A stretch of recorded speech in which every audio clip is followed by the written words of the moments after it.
hindi ko mahanap si Elvin sa labas ng punso. Hindi naman pwedeng hindi ko siya makita dahil lahat naman ng duwende natutuntun pag wala sa loob ng punso. Baka naman hindi talaga umalis si Elvin. Sigurado ako nandito lang yon pero ayaw nilang magpakita sa'yo. Talaga? Sa tingin mo, pinagtataguan niya ako? Hindi natin masasabi. Pero nag-iisip lang kasi ako ng dahilan kung bakit hindi natin mahanap si Elvin dito sa loob ng punso. Camila, alamin mo nga kung sinong huling kasama ni Elvin nitong mga nakaraang araw.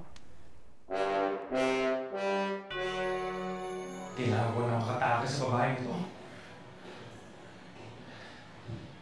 Delikadong buhay ni Reyna habang tumatagal ako dito.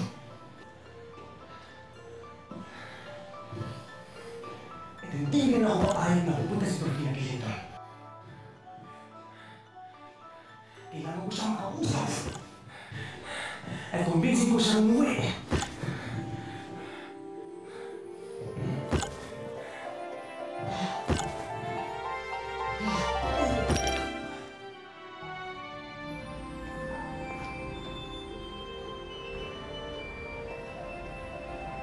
Oh, sana po.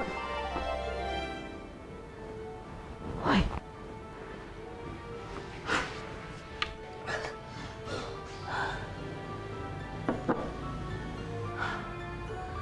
Paano ka napunta doon?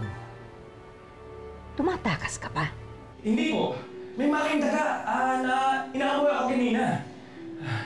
Yun po nagtulak sa akin para mahulog ako dito. Sigurado ka? Marami pong daga sa inyo paggabi. Manda sa akin tong pansyang na to.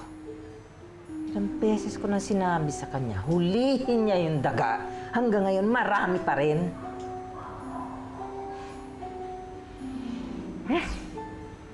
Tali. Baba muna ako, nauuhaw tuloy ako.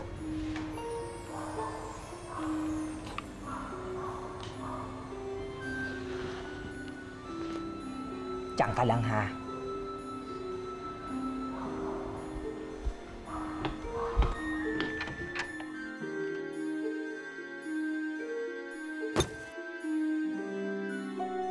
Galit na galit si Ate Lucille sa akin.